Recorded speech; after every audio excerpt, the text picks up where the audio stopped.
juga seluruh jamaah yang insyaallah kita semua bermati dan dimuliakan Allah SWT. Amin ya rabbal alamin. Segala puji bagi Allah SWT yang telah menghidupkan kita dari mati kecil kita. Tidur ini saudaranya kematian. Di tiap hari ini kita sudah latihan mati ya.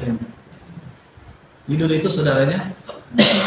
Oleh karena itu Nabi SAW mengajarkan kita tidur.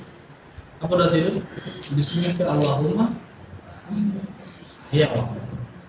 Hadis lain dalam kitab Fathul Qadir karangan Syekh Alawi, ayatnya Syekh Muhammad Alawi Al-Maliki itu ayatnya Bismika Allahumma amutu. Amutu itu ayat itu hidup. Dengan nama Allah amutu aku mati, wahya dan aku hidup. Jadi kita tidur kita mati. Dan kita bangun dari tidur itu seperti apa? Seperti kita baru bangkit dari kubur.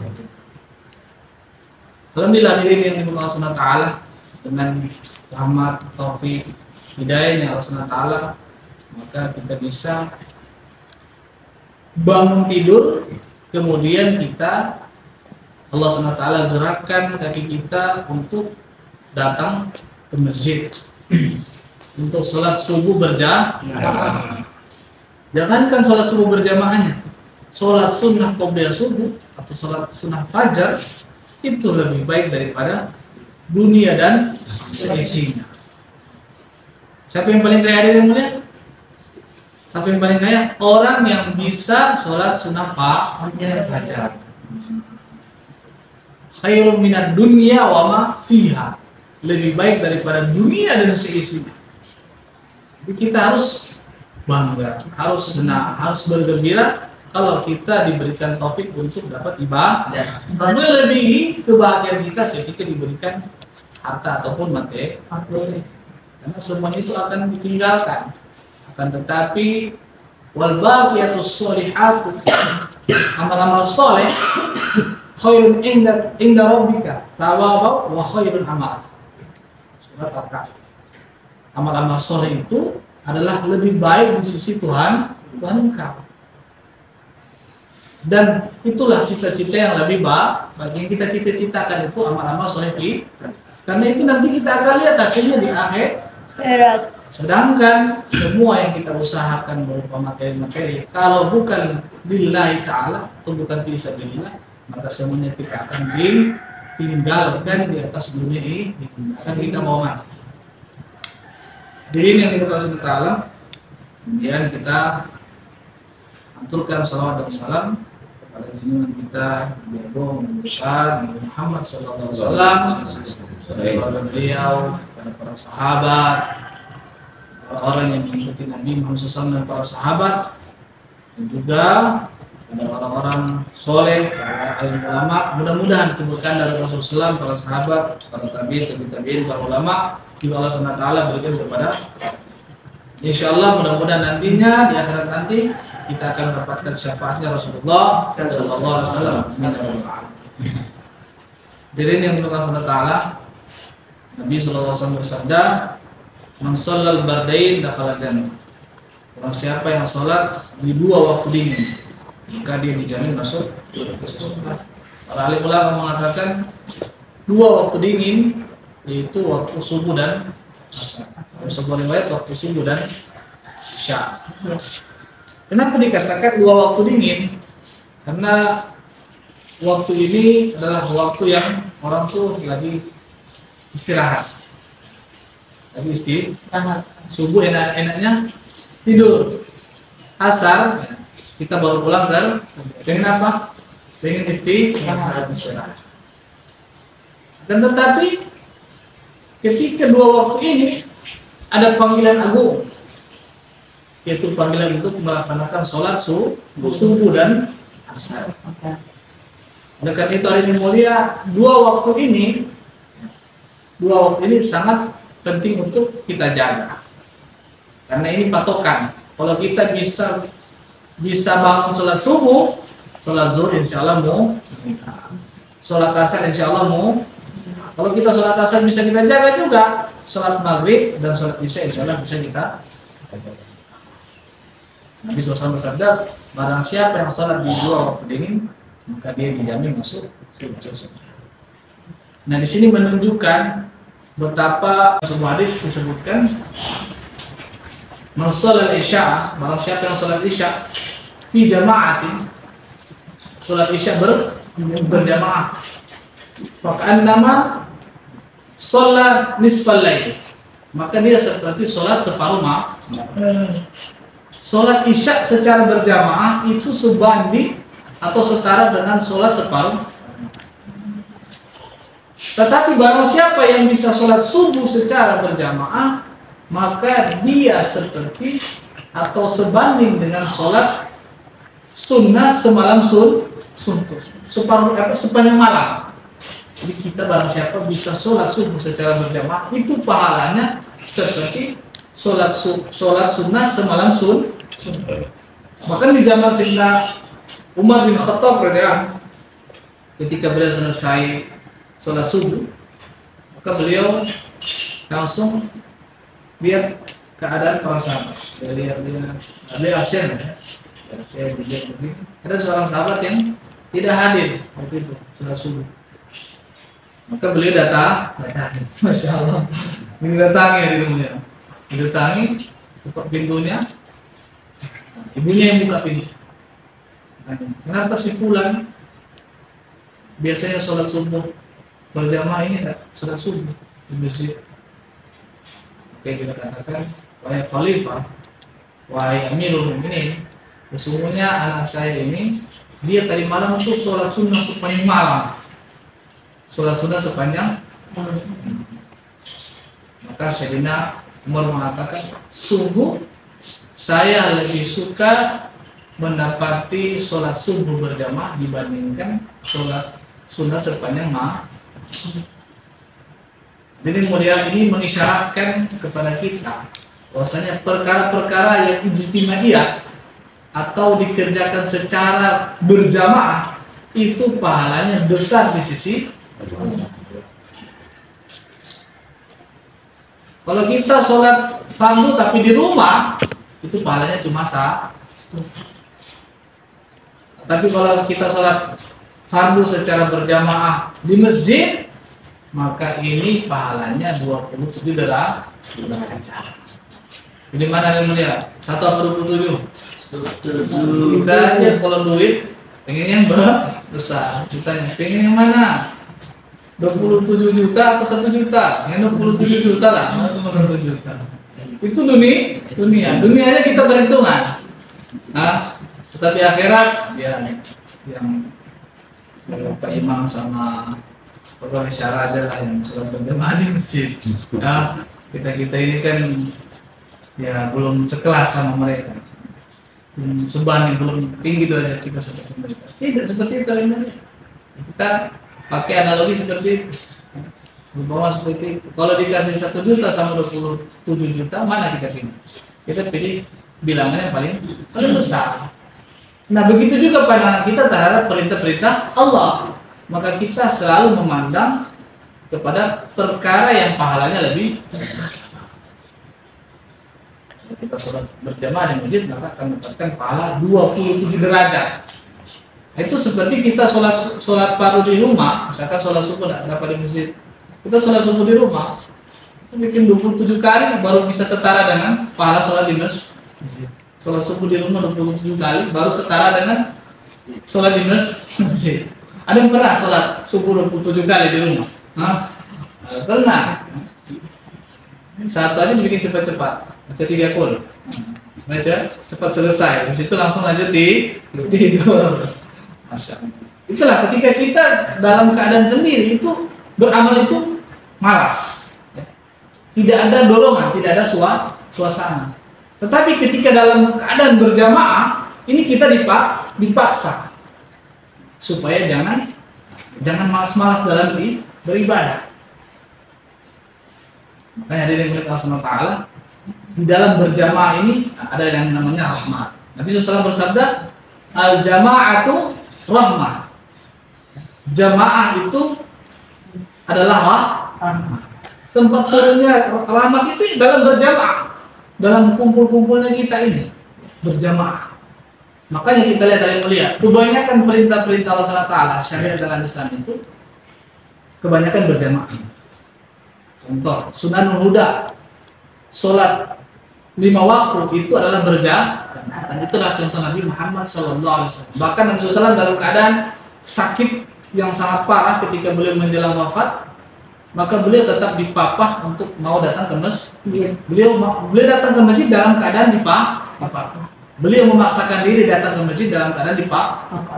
Padahal keadaan beliau waktu itu sudah sakit tapi beliau tetap bersikeras mau ke masjid.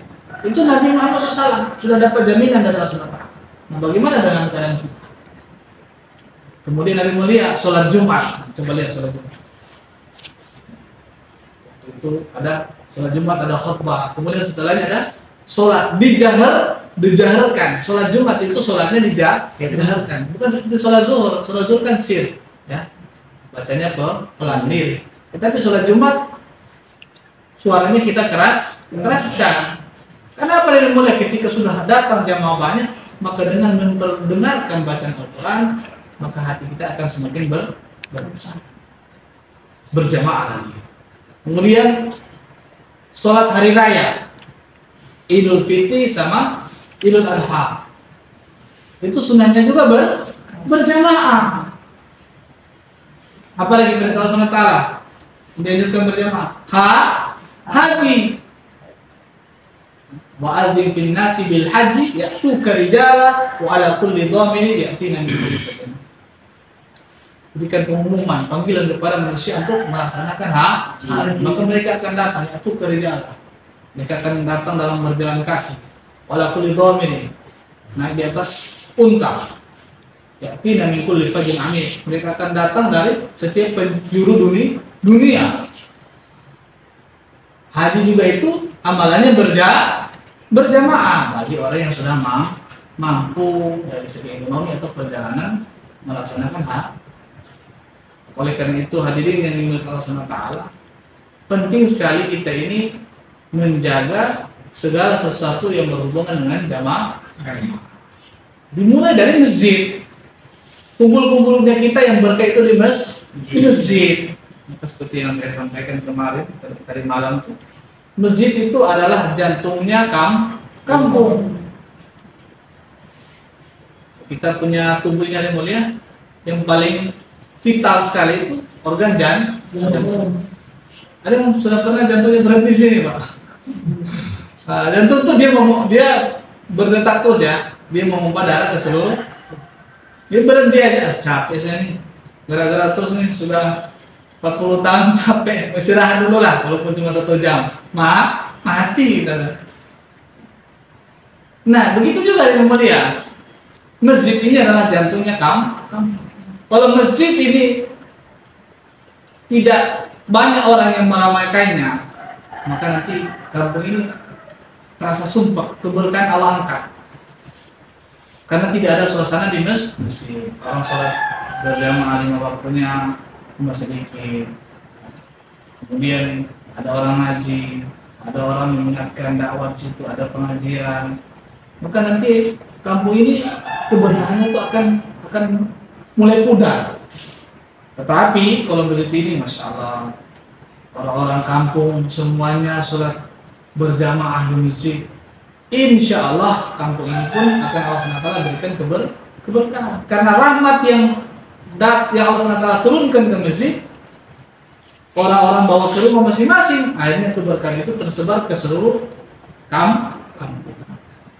Begitu juga kalau jantung kita baik, maka dia akan memompa darah ke seluruh tubuh.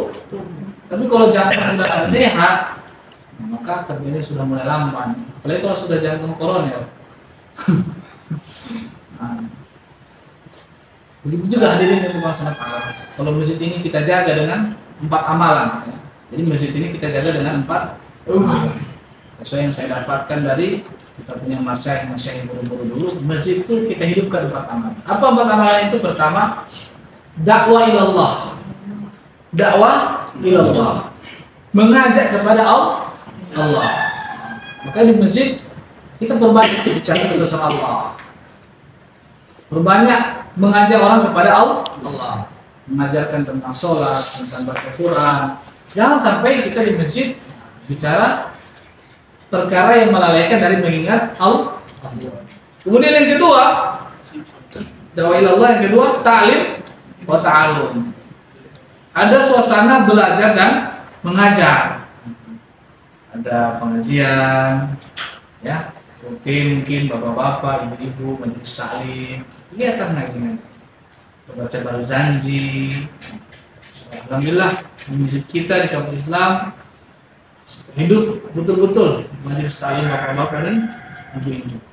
Kumpul-kumpul baca barzanji, baca Asmaul Husna, baru ada ustaz-ustaz yang didatangkan supaya dia ya di masjid tapi suasananya kayak di pondok pesantren. Satu masjid alhamdulillah orangnya jadi alim semua. Kenapa? Karena ada ulama-ulama, ada habib-habib yang diundang di situ. Ini memberi pencerahan, makin bertambahlah ilmunya jamaah. Sehingga ketika ilmu jamaahnya sudah semakin banyak, itu mereka melaksanakan aktivitas itu dengan ilmu agama, sudah ada pegangan. Oleh karena itu dan mulia, kita hidupkan ini namanya ta'lim wa ta'alum. Pembacaan hadis, pembacaan Al-Quran, di masjid. Kemudian yang ketiga, zikir wal ibadah. Yang ketiga, zikir wal ibadah. Ada suasana zikir di situ. Sholat, zikir. Habis itu ibadah sunnah kita aja. Baca Quran, zikir, ibadah sunnah. Jangan kita cuma beranggapan sholat itu cuma tempat untuk sholat berjamaah, masjid itu cuma tempat sholat berjamaah. Bukan, ada masjid juga tempat kita melaksanakan ibadah-ibadah yang lainnya. Seperti tadi itu baca Quran, zikir, kita berbanyak juga baca di masjid. Kemudian yang terakhir itu khidmat. Apa? Khidmat. Apa itu khidmat? Pelayanan. Subhanallah. Kami sampai kemarin sore, tadi sore, di sini suami bersama luar biasa, sama bapak-bapak, sama ibu-ibu disediakan subhanallah.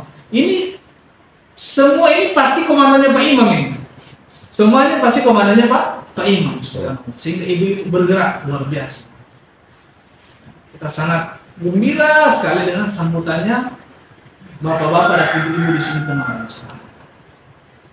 Itulah yang namanya khidmat atau pelayanan. Nah, kalau dalam masjid itu ada yang namanya khidmat, orang-orang tuh akan betah ke masjid. Coba kita lihat tempat-tempat seperti pusat perbelanjaan atau pasar swalayan. Itu mereka bikin desain supaya orang-orang betah di sana berlama-lama. Disediakan toilet bersih, ada yang jongkok, ada yang duduk, ada wastafelnya, sehingga orang-orang tuh betah berbelanja di situ, berlama-lama di situ. Habis makan pengen lagi belanja. Disediakan juga tempat mainan-mainan untuk anak-anak, ya, playground di sana, supaya orang-orang yang berbelanja betah. Begitu juga kita lihat di pom bensin, di sana disediakan toilet, apalagi ada musolanya juga. Ada musolanya. Supaya apa? Supaya orang singgah di situ, dia nanti pengen makan kecil, ada tempat. Pengen ibadah, ada tempat. Nah begitu juga masjid kita, dimanapun itu kita desain supaya orang itu betah berlama. Masjid, fasilitas-fasilitasnya kita perhatikan. Pelayanannya kita perhatikan. Supaya orang-orang betah berlama-lama di masjid. Insyaallah ya. Insyaallah. Pelayanan, karena coba kita lihat di Masjidil Haram, orang yang sudah pernah berhaji. Kita lihat pelayanan di sana. Luar biasa. Karena kita ingin melayani tamu-tamunya Allah, melayani hamba-hambanya Allah. Coba kita lihat tuh orang Arab sana di Mekah sana punya kebiasaan melayani. Coba kita lihat. Rezeki dari arah mana saja datang. Tapi kalau mereka nggak perhatikan sana, misalnya kebersihannya diperhatikan, apalagi pelayanannya yang diperhatikan. Nanti orang-orang mau datang pikir, sudahlah, mau datang ke sana tuh tidak ada pelayanan, tidak minum air zam-zam kita di sana, tidak dikasih kurma contoh. Pas buka puasa tidak ada makanan untuk buka puasa. Tapi kalau masjid kita bikinkan suasana seperti itu, misalkan di masjid, alhamdulillah, memang di masjid kita juga sudah ada amalan atau kebiasaan yang luar biasa. Puasa sunnah Senin Kamis. Puasa sunnah Senin Kamis itu nanti bukanya di masjid secara berjamaah. Luar biasa. Jadi orang kampung itu bawa bubur, bawa teh, kukis. Luar biasanya alhamdulillah rata-rata beberapa yang hadir di sini tuh mereka punya amalan puasa Senin Kamis. Ada suasana kumpul-kumpul, saling memberi di situ. Apalagi pahala. Ingat tadi yang mulia, sesuatu kalau kita infakkan fisabilillah itu akan dilipat gandakan 700 kali lipat. Matsalul ladzina yunfikuna amwalahum fisabilillah kamatsali habbatin ambatat sab'a sanabila fi kulli sumbulatin mi'atu habbah. Perumpamaan orang yang menginfakkan hartanya di jalan Allah, kasih makanan, berikan fasilitas, tidak akan rugi yang mulia, tidak akan rugi. Allah pasti ganti semuanya. Berapa kali lipat? 700 kali lipat. Kama tali habbah, seperti satu butir biji-bijian, padi ke atau gandum. Kama tali habbatin ambatat sab'a sanabil, yang menumbuhkan 7 tangkai. Ambatat sab'a sanabila fi kulli sumbulatin mi'atu habbah. Di setiap tangkai tersebut muncul 100 butiran biji-bijian seperti padi itu ya. Tanam satu tumbuh 7 tangkai. Nah setiap tangkai ada 100 biji. Banyak apa sedikit? Banyak. Itulah kalau kita menginfakkan harta kita di jalan Allah, Allah SWT akan lipat gandakan 700 kali lipat. Makanya kalau orang tuh rajin infak, sedekah, ya Allah SWT akan luaskan rezekinya. Insyaallah ya. Insyaallah. Apa saja yang kita infakkan fisabilillah maka akan Allah ganti. Fa huwa yukhlifu. Allah akan ganti, itu jaminan dari Allah. Bahkan yang mulia, kuda yang kita persiapkan untuk fisabilillah di jalan Allah, itu akan Allah SWT ganti. Kotorannya saja yang mulia. Saya baca dalam hadis Bukhari, kotorannya saja itu akan Allah SWT jadikan pahala. Dia lari, dia loncat di tanah yang agak tinggi atau bebatuan, itu akan dihitung pahala. Keringatnya akan jadi pahala. Itu kuda. Apalagi orang yang sudah dipersiapkan untuk fisabilillah, maka berinfak kepadanya subhanallah, maka Allah SWT lipat gandakan 700 kali. Wallahu yudha'ifu liman yasha. Dan maka Allah SWT melipat gandakan pahala ganjaran bagi siapa saja yang Allah kehendaki. Maka ini amalan yang kita perhatikan betul-betul. Insya Allah Allah SWT akan jadikan keberkahan bagi kampung ini. Karena pusat keberkahan rahmat itu ada di masjid. Yang pertama dakwah ilallah, perbanyak bicara kebesaran Allah. Kan masjid kita bicara politik yang mulia, masya Allah. Dan di masjid kita bicara politik. Kalau bicara politik di luar aja, di luar pagar bicara politik. Dan di masjid kita bahas politik. Masjid kita bahas politik. Mungkin sekarang ini lagi ramai-ramainya, kan? Semuanya punya calon yang sudah didukung habis-habisan. Atau mungkin yang ada tim sukses, mungkin yang hadir di sini. Silakan kita memuji calon yang kita jagokan setinggi-tingginya. Tapi ingat, mereka cuma manusia biasa. Mereka tidak luput dari kesalahan. Mereka bukan malaikat. Sehebat-hebatnya manusia itu pasti punya kekurangan. Maka kalau kita lihat pemimpin kita punya kekurangan, itu manusia. Selagi dia masih mau berubah.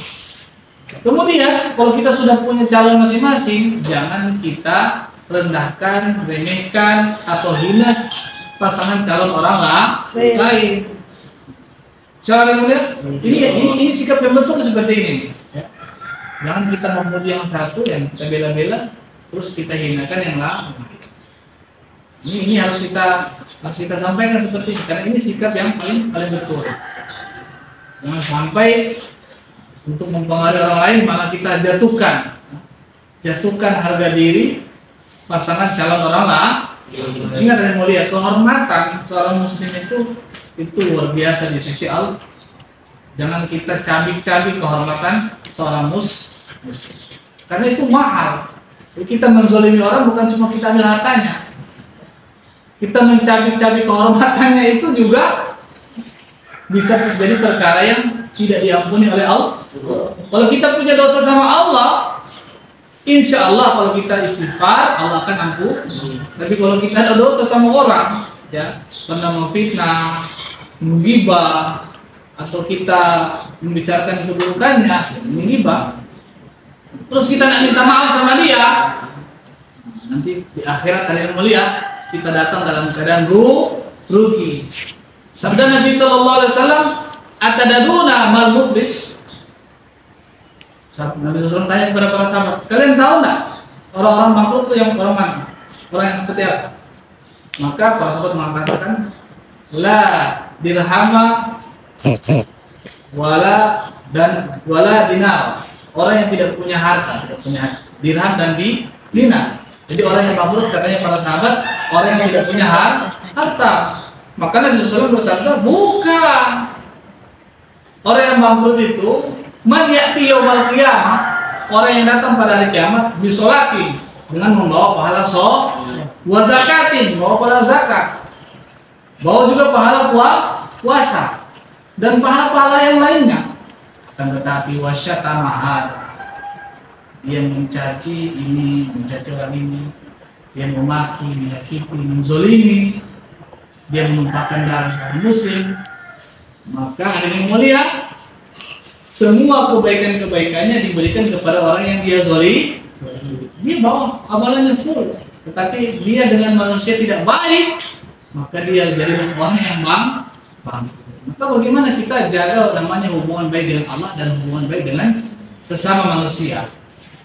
Makanya Allah SWT selalu mengiringkan sholat itu dengan zakat.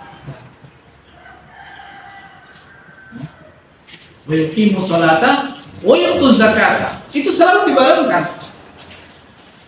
Orang yang mendirikan sholat ini hubungannya vertikal. Ya, vertikal itu ke atas ya. Iya. Atas ke bawah. Hubungan vertikal. Sholat itu hubungannya kita dengan Allah. Terus Allah SWT tidak putus cuma di sholat. Wa yu'tu zakata.